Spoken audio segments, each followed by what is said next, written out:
के एमपी जिमयांग सेरिंग नामग्याल ने न्यूज 18 लद्दाख से खास बातचीत की। उन्होंने कहा कि अब लद्दाख के सामने बेरोजगारी सबसे बड़ा मसला है। उन्होंने कहा कि यूटी बनने से पहले पिछली हुकूमतों ने लद्दाख के साथ सौतेला सलूक किया और लद्दाख को रोजगार के मौके नहीं दिए गए, प्राइवेट सेक्टर को बढ़ावा भी नहीं दिया गया। उन्होंने कहा कि यूटी बनने के बाद 3 सालों में रोजगार देने का काम किया गया।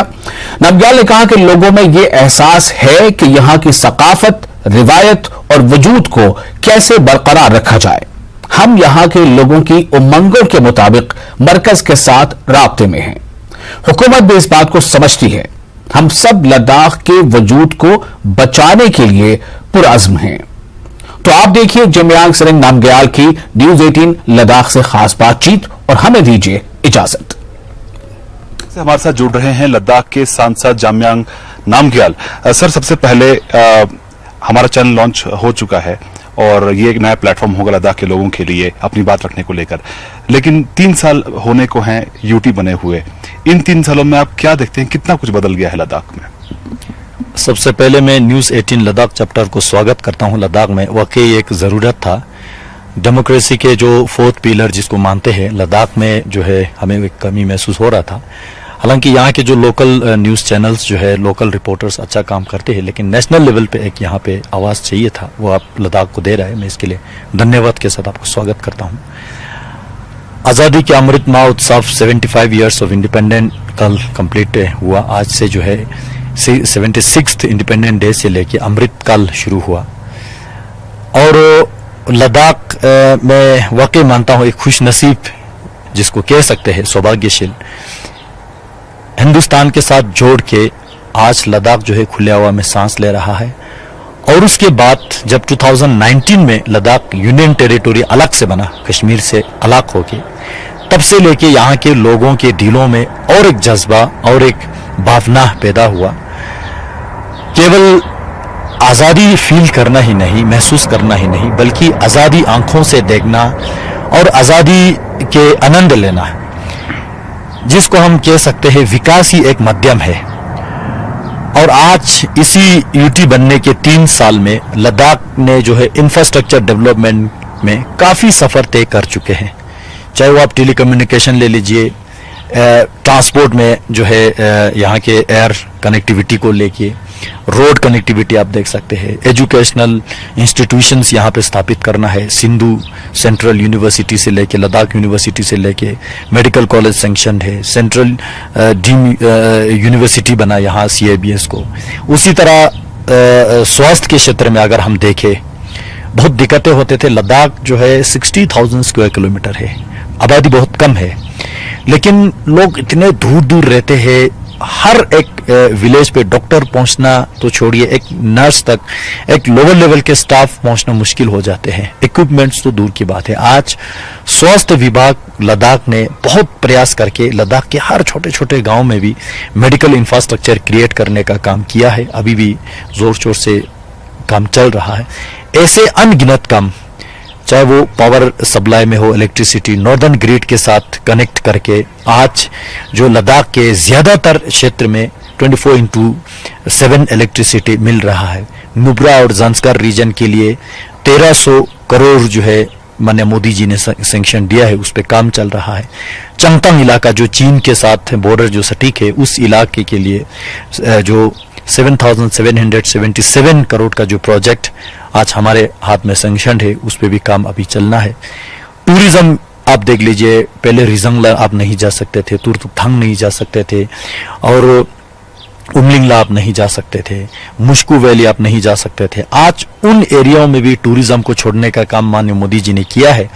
और टूरिज्म के माध्यम से जितना जो रूरल टूरिज्म बूस्ट करके रूरल इकोनॉमी को बढ़ाने का काम जो है आज हो रहा है इसी 3 साल में। तो ऐसे बहुत सारे अनगिनत जो परिवर्तन लोगों ने देखा है, आज भी देख रहा है और महसूस कर रहा है। और इसी खुशी में आज लोग जो है बड़े खुशी के साथ ये अमृतकाल में कदम रख रहा है। सर, वही अगर बात करें, क्योंकि आप एक सांसद हैं, आप लद्दाख के ग्राउंड रियलिटी से आप समझते हैं उसको। आज यूटी बनने के बाद जो मेन मुख्य इश्यूज जो है लद्दाख के सामने, मुख्य इश्यूज क्या हैं? बहुत बड़ा एक इश्यू हमारे सामने जो अनएम्प्लॉयमेंट रेट जो है, अनएम्प्लॉयड रेट जो है और ये अनएम्प्लॉयड जो पॉपुलेशन के रेट जो है ये केवल इसी 3 साल में बढ़ा है, ऐसा कुछ नहीं है। जो पहले के सरकारों ने यूटी बनने से पहले जम्मू कश्मीर में हमें जो है एक स्टेप मदरली ट्रीटमेंट हमारे साथ हुआ, लद्दाख को जो डिजर्विंग पोस्ट नहीं दिया, पोस्ट क्रिएशन नहीं दिया, एम्प्लॉयमेंट अपॉर्चुनिटीज नहीं दिया, और यहाँ पे प्राइवेट सेक्टर को बढ़ावा भी नहीं दिया।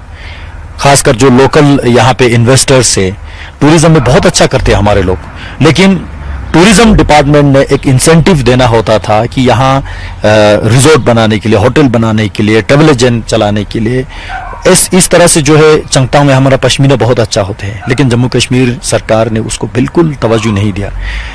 जो ऐसे बहुत सारे कहानियां हैं जिसकी वजह से अनएम्प्लॉयमेंट रेट जो है बढ़ते गया। आज हमारे सामने इमीडिएट जो चैलेंज है, यहाँ से बेरोजगारी कैसे खत्म करें, और मुझे खुशी है यूटी बनने के बाद आज यहाँ लेफ्टिनेंट गवर्नर महोदय के स्पीच में भी ये मेंशन करके बताया कि हमने कितना इसी 3 साल में रोजगार देने के काम किया। और हम ये भी समझते हैं 100% को गवर्नमेंट जॉब नहीं दे सकते हैं, इसलिए प्राइवेट सेक्टर को बढ़ावा देना और लोकल इकोनॉमी को बूस्ट करने के लिए लोकल इन्वेस्टर को कैसे बढ़ावा दे सकते हैं, और यहाँ के केवल एक सेक्टर में नहीं, केवल टूरिज्म सेक्टर में ही नहीं, बल्कि एनर्जी के सेक्टर में रिन्यूएबल एनर्जी, चाहे वो जियोथर्मल से हो, हाइड्रोजन से हो, या अलग अलग प्रकार के जो रिन्यूएबल एनर्जी को हम कैसे बूस्ट करें। हॉस्पिटैलिटी सेक्टर में हम कैसे अपने लोगों को डालें, यहाँ के जो हैंडीक्राफ्ट एंड हैंडलूम सेक्टर में लोगों को कैसे करें, और एग्रीकल्चर सेक्टर में। और आज 21st सेंचुरी में लोग एग्रोटेक के जब बात करते हैं, रिसेंटली यहाँ एग्रोटेक भी हमने लॉन्च किया है, तो इस तरह के जो एग्रीकल्चर प्रोडक्ट्स को केवल लद्दाख में कंजम्पशन के लिए नहीं बल्कि लद्दाख से बाहर हम कैसे बेच सकते हैं। हमें वो सौभाग्य प्राप्त हुआ लद्दाख के जो एप्पल और लद्दाख के एप्रिकॉट्स को यहाँ से देश और विदेश भी बेचने का जो मौका मिला है। तो इस तरह से और भी जो हमने बहुत सारे मेहनत करना है, और इमीडिएट चैलेंज जो है लद्दाख के अनएम्प्लॉयड रेट को हमने खत्म करना है। दूसरा जो है लोगों के भावना है कि यहाँ के संस्कृति, यहाँ के परंपरा, यहाँ के अस्तित्व कैसे बरकरार रखे, क्योंकि लद्दाख ने जब यूटी मांगा तो वो यूटी मांगने का बेस ही यही था कि हमारा रहन सहन, खान पान, संस्कृति, परंपरा जो है कश्मीर से अलग है, जम्मू से अलग है, इसलिए हम अलग से अपने एग्जिस्टेंस को बचाए रखना चाहते हैं, और हमारे जो मानसिकता के अनुसार, यहाँ के लोगों के भावनाओं के अनुसार यहाँ के विकास हो और देश के प्रगति में एक योगदान देने की क्षमता लद्दाख अपने आप में करे। तो ये सारा ध्यान में रखते हुए आज भी लोग महसूस करते हैं कि यूटी बनने से जो है मोदी जी ने लद्दाख के काफी सुरक्षा की है, संस्कृति के माध्यम से, चाहे लद्दाख की संस्कृति हो, लद्दाख के परंपरा हो, लद्दाख के पहचान हो। पहले हमारे अपने देश के लोग लद्दाख नहीं पहचानते थे। जब हम बाहर पढ़ते थे तो हमारे आंख छोटे, नाक छोटे को देख के कहते थे आप कहाँ से, नेपाल से हो, चीन से हो। हम बोलते थे हम लद्दाख से। लद्दाख कहाँ है? चीन में है, नेपाल में है। लोगों को लद्दाख भारत में है ये बहुत कम लोगों को पता था। आज यूटी बनने के बाद लद्दाख का एक पॉलिटिकल मैप, लद्दाख का एक अस्तित्व, लद्दाख का एक कल्चरल आइडेंटिटी बूस्ट होने का काम माननीय मोदी जी ने किया है। अब इसको आगे और कैसे बरकरार रखे, ये हम सबका जिम्मेदारी है। यहाँ के लोगों के एस्पिरेशन के मुताबिक हम भारत सरकार के टच में है, हर रोज बात करते हैं, और आने वाले भविष्य में लद्दाख को एक सक्षम लद्दाख, सक्षम राष्ट्र के लिए कैसे हम लद्दाख को आगे ले जा सकते हैं, उस पर हम प्रतिबद्ध हैं। लेकिन कुछ ऐसे वॉइसेस हैं जो कह रहे हैं कि सेफ गार्ड्स होने चाहिए लैंड को लेके, कल्चर को लेके। ये सेफ गार्ड्स को लेके क्या इसको लेकर केंद्र सरकार से बातचीत कर रहे हैं कि किस तरह के सेफ गार्ड्स हो सकते हैं?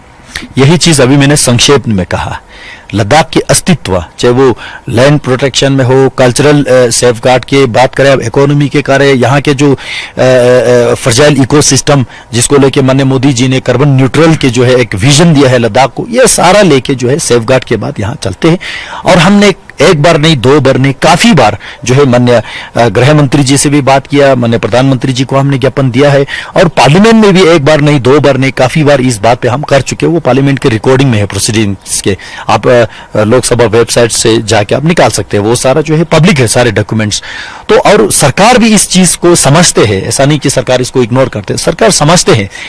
अभी हमारे पास इमीडिएट चुनौती है जो न्यूली एस्टेब्लिश्ड यूटी एडमिनिस्ट्रेशन है, इसको हमने खड़ा करना है। साथ साथ जो है लद्दाख के अस्तित्व के बचाए के रखने के लिए हम सब प्रतिबद्ध हैं।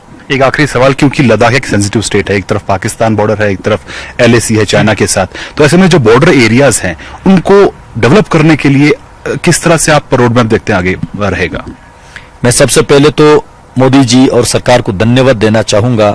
लास्ट बजट में आपने भी देखा होगा वाइब्रेंट विलेज प्रोग्राम, किसी ने सोचा नहीं था। हालांकि यूपीए सरकार के दौर पे जो तब के माननीय रक्षा मंत्री जी के स्टेटमेंट से पार्लियामेंट में, हम सीमा पे सड़क इसलिए नहीं बनाते हैं क्योंकि कभी वार हो तो दुश्मन देश को घुसने में आसानी हो जाएगा, तो ऐसा भी लॉजिक होते थे। लेकिन आज बिल्कुल उसके विपरीत, हम बॉर्डर इंफ्रास्ट्रक्चर इसलिए डेवलप करेंगे ताकि हमारे लोग बॉर्डर पे जाके बैठे और बॉर्डर को संभाले, सुरक्षित करे राष्ट्र को, देश को। तो इसलिए अभी इस सरकार ने वाइब्रेंट विलेज प्रोग्राम के माध्यम से पूरे बॉर्डर में हर प्रकार की इंफ्रास्ट्रक्चर हमने बिल्डअप करना है। टेलीकम्युनिकेशन हो, रोड नेटवर्क हो, ड्रिंकिंग वाटर हो, हेल्थ फैसिलिटीज हो, एजुकेशन हो, और वहां बैठ के लोग कमाए। ये नहीं कि कुछ कमाने के लिए सिटी आए और वो खर्च करने के लिए उधर जाए। हमारा विजन है वहां बैठ के कमाए लोग, वहां जो है एम्प्लॉयमेंट कैसे जनरेट हो सकता है, यहाँ ईस्टर्न बॉर्डर में पश्मीना को कैसे हम डेवलप कर सकते हैं, डेयरी प्लांट को कैसे कर सकते हैं, सीबाकथोन को कैसे कर सकते हैं, हर्ब्स एंड शब्स को कैसे कर सकते हैं। ये सारा विजन जो है अभी निचोड़ के हमारे ओर से जितना हो सके, इवन मेंबर ऑफ पार्लियामेंट होने के नाते मैंने अपने ओर से जितना मैं लद्दाख को समझता हूँ, अपने ओर से पूरा मैंने फीडबैक जो है गृह मंत्रालय सबमिट कर चुके हैं। और उसी हिसाब से यहाँ के एडमिनिस्ट्रेशन हो, यहाँ के काउंसिल हो, यहाँ के जो लद्दाख को बहुत अच्छी तरह से समझते ऐसे एक्सपर्ट लोगों का भी फीडबैक ऑलरेडी सरकार के पास जा चुका है।